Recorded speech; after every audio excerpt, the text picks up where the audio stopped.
instead of focusing on the negative and talking about something that should have worked in pro wrestling and ultimately went wrong with another edition of What Went Wrong, I'm going to be focusing on the positive and talking about something that should have been a complete disaster, but ultimately worked in what they were trying to do with it. So welcome to the first edition of What Went Right. And here we will be talking about the human wrecking machine, Zeus, a character that feuded with Hulk Hogan in 1989 and has its origins in Hulk Hogan's film career. So there's a lot to talk about here, but really, at the heart of the matter, I want to highlight everything that was going against the Zeus character, from the talent who played the character to what they wanted to do with the character and how it was presented on TV and how it should have been a complete and utter mess, should have never worked.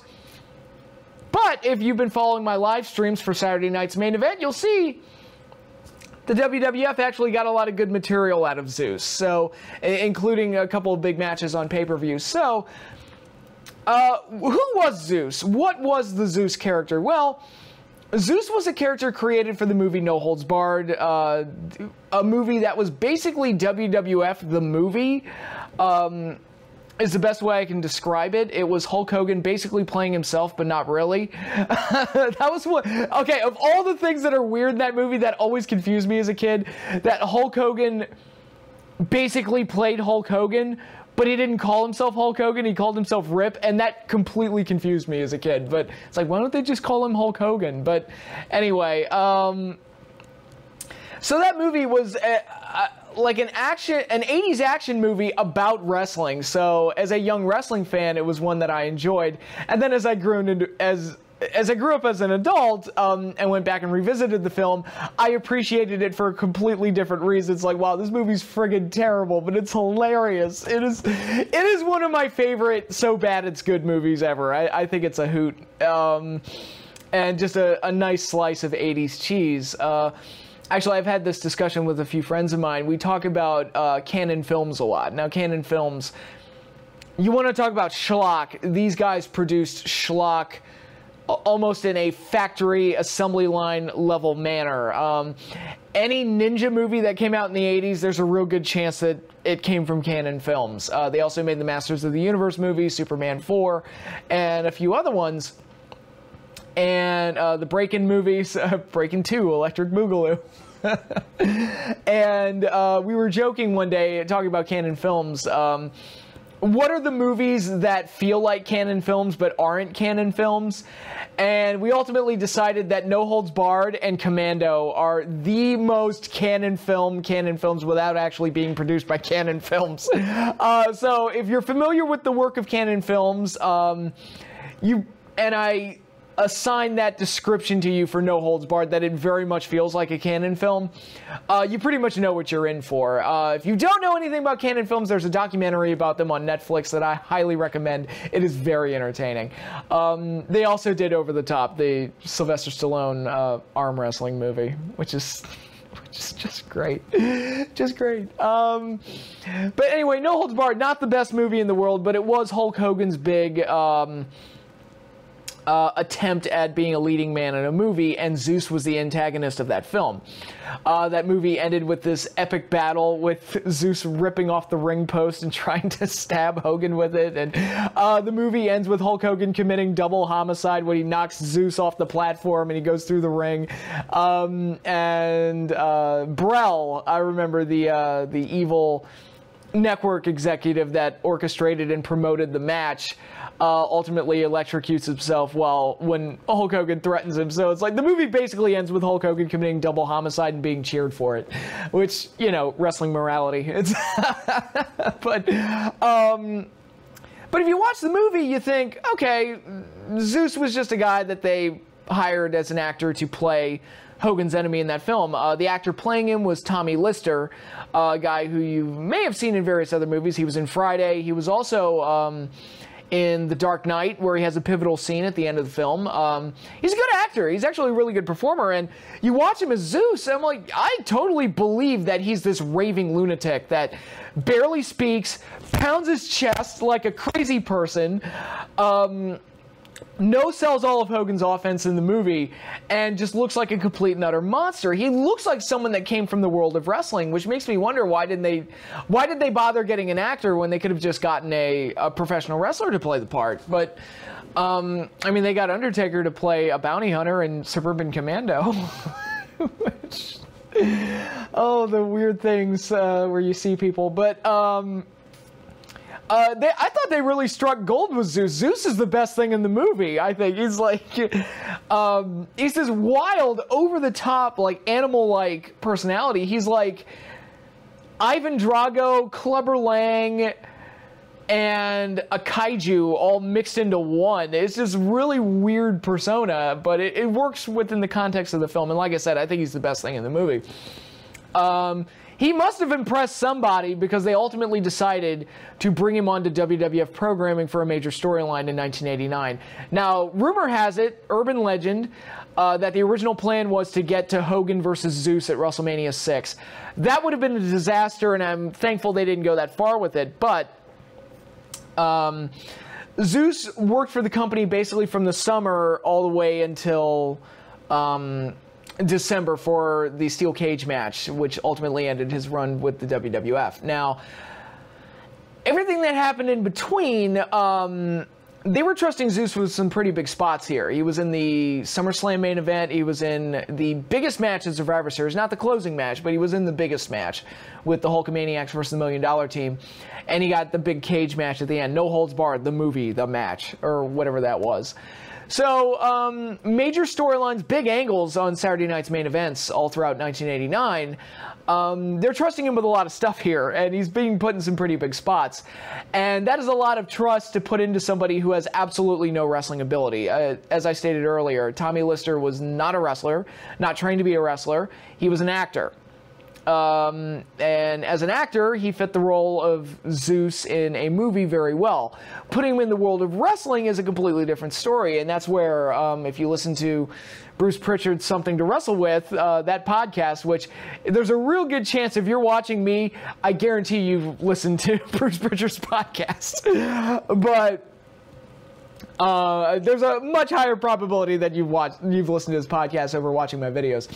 But anyway, if you listen to him talk about Zeus and working with him behind the scenes, Zeus was very limited in what he could do and couldn't always do everything that they wanted of him. I know he talked about that famous moment on Saturday night's main event where Zeus debuts and Hogan's getting ready for his cage match with Boss Man. You get that epic visual of Zeus standing there blocking Hogan's entrance to the cage. And then he attacks Hogan and leaves him laying right before he's supposed to defend the title against Boss Man. Bruce Pritchard talks about they had to film that several times because Zeus couldn't hit Hogan right because he kept going soft with him because he didn't want to hurt him. But he's not a worker, and he didn't know how to work the hits real well. So that's pretty much what they were working with in trying to create the Zeus character for wrestling television. Very limited, not a good worker. But he can present himself, he can project himself, and he can play this character that was created for the movie. And that's what they wanted him to do. But when the bell rings and you got to put him in the ring, things can go wrong in a hurry. Guys could get hurt. He could hurt somebody else. He could get hurt himself, not knowing how to fall correctly or how to take the proper bumps. A lot of things could go wrong, and they're putting him in there, a complete novice, in there with big stars like Hulk Hogan and Randy Savage, and if something goes wrong, you could lose Hogan, and it's like, Jesus, that's a huge risk to take with somebody who has absolutely no wrestling ability, and it's completely insane to me that it was ever considered that he would be penciled into main event WrestleMania against Hogan. I can't see that match working personally. But with all those limitations that Zeus had, you would think that it would be a disaster, and this whole run would have been a disaster, the whole feud would have been a disaster, and would have really hurt the product in '89. But that didn't really happen. Zeus got over with the fan base. The fans kind of bought him as this monster heel that no-sold Hogan's offense all the time and couldn't be hurt, couldn't be taken down. And if you watch the matches themselves, I think sticking him with guys like Randy was very helpful for him. Sticking in with Sherry Martel was also helpful because she is always off doing her own extracurricular things like interfering and bumping and doing all sorts of other things.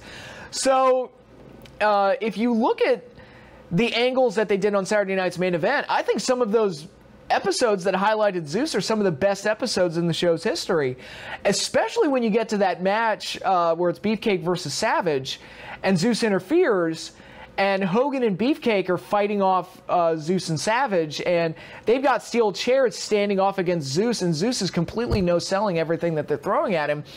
You completely buy into Zeus as this unstoppable monster heel, and it really, really worked. And I still, to this day, feel the segment plays very, very well on TV and highlights all of Zeus's positives as a character. And that goes into the Paul Heyman line of thinking, because as a creative mind, one thing that Paul Heyman is always credited with is that he could take a guy, let's say like a New Jack or a Sandman, hide their weaknesses as much as possible, accentuate their strengths, and make you believe in those characters.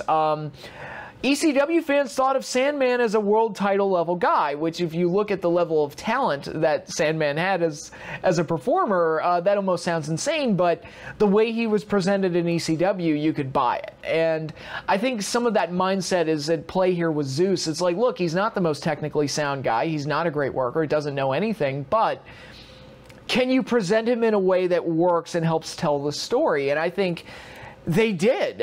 When you look at those episodes of Saturday night's main event, and then you look at the SummerSlam match, there are moments in that match, which are very interesting, where Randy Savage is whispering in Zeus's ear, and you can pretty much tell, I mean, smarter fans would know that Savage is basically giving him instructions. It's like, all right, do this, we're going to be doing this part of the match now, do this, do that.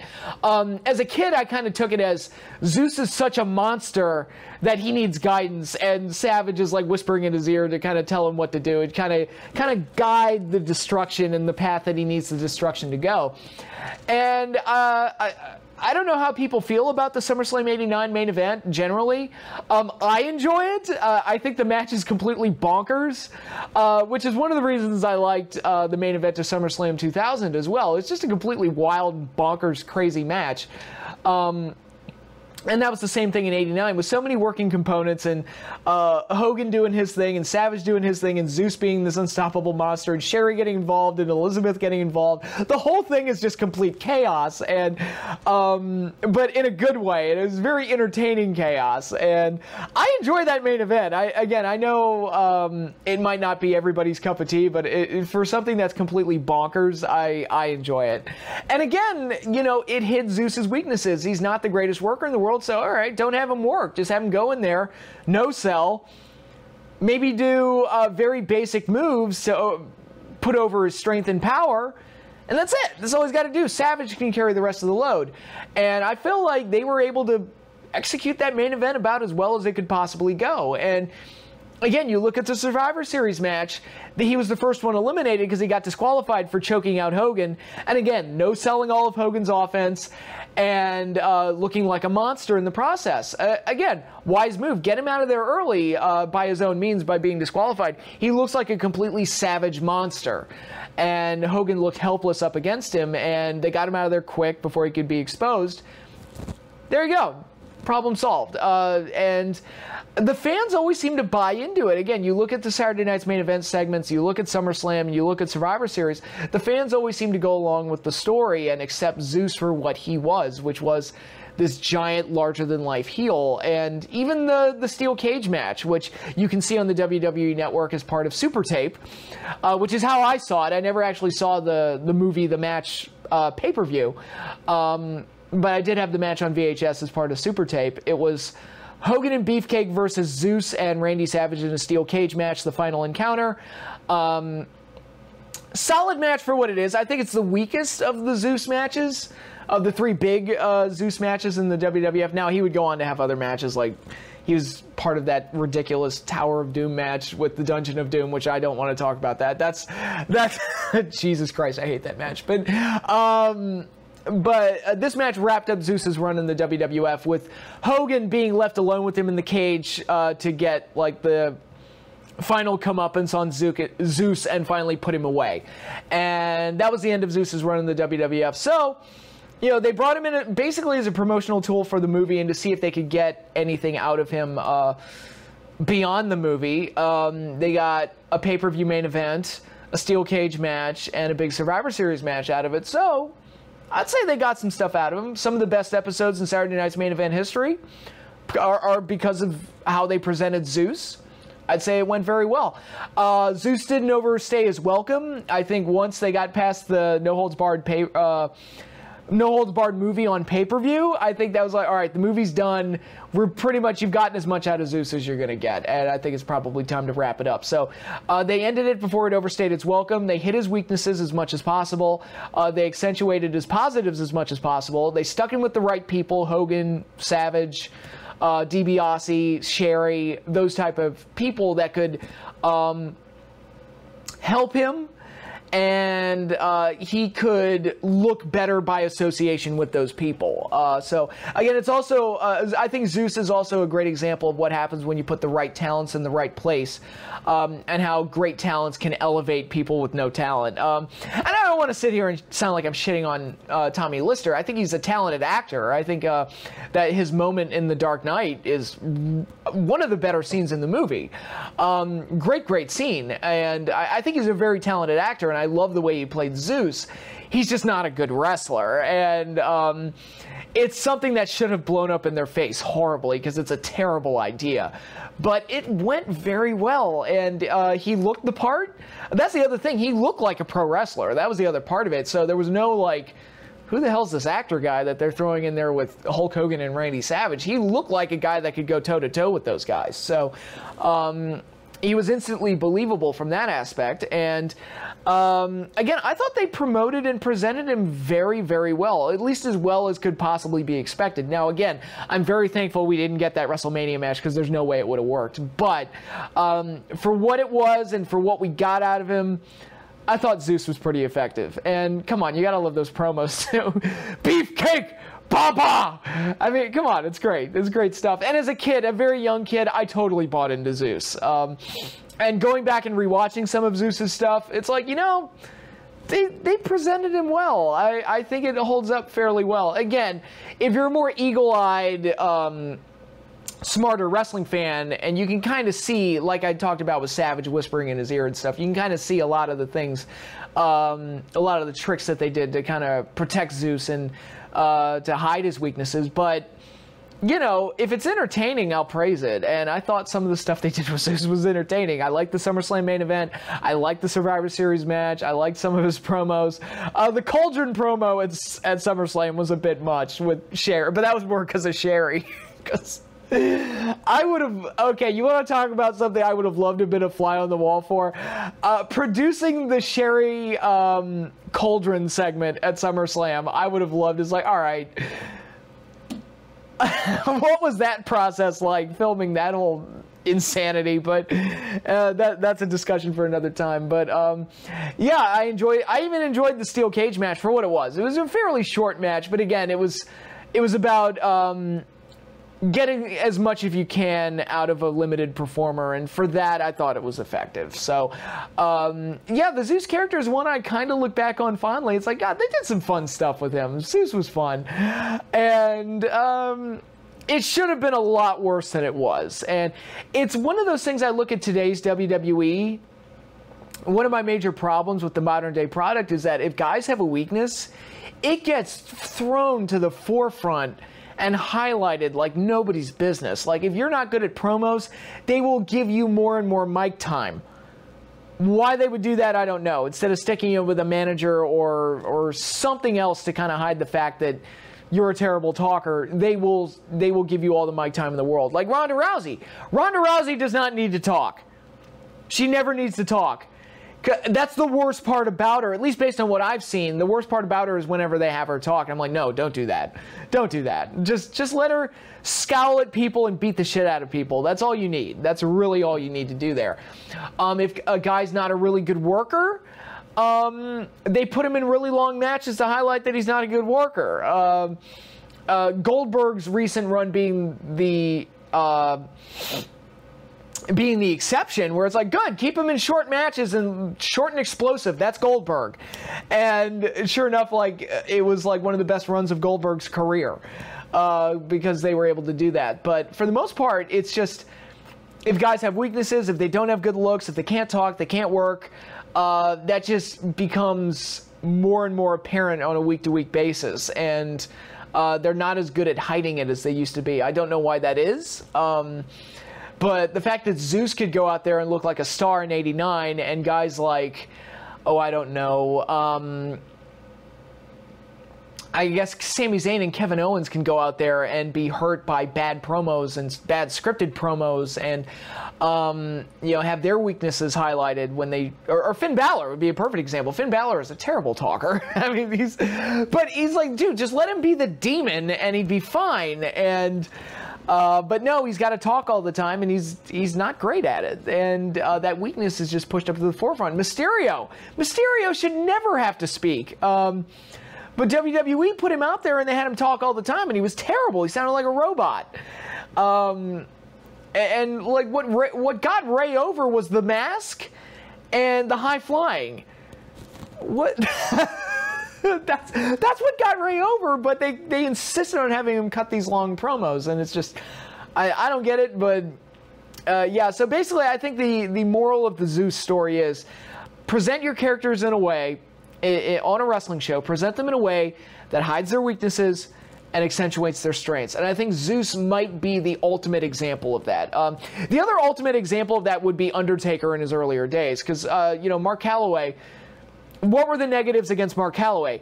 Not great at selling, pale as shit, little green. Okay, you give him a gimmick where he plays a zombie. He basically plays a zombie, so he doesn't have to sell. The pale skin actually highlights and makes the gimmick even better.